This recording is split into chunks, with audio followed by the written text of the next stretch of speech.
In this video, I'll be showing you how to allow the install of unknown apps on your Firestick. It's a very simple method, so if you find this video helpful, be sure to drop a like and subscribe. But anyways, getting into it, let's say you want to download some unknown apps that aren't on your Amazon Fire TV stick by default, like Prime Video and YouTube, things like that. All you want to do is go over to your settings. It's going to look something like this. Now from here, just go to My Fire TV option. Then just enter in your PIN that you set up whenever you got your Fire TV stick.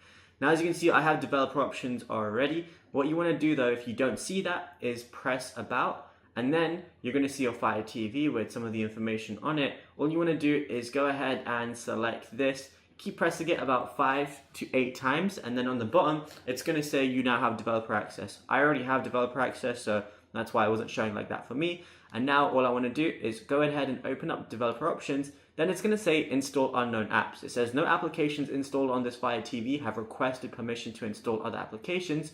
You will be able to grant permissions once you install an application that has that ability. So literally, that's how you do it. So you can install a different app from another application, and then you'll be good to go. You'll be able to grant permission for that, but you need to have developer mode enabled. And it's as simple as that. Now, if you found this video helpful, drop a like and subscribe, and check out our other videos that we've been posting on the channel.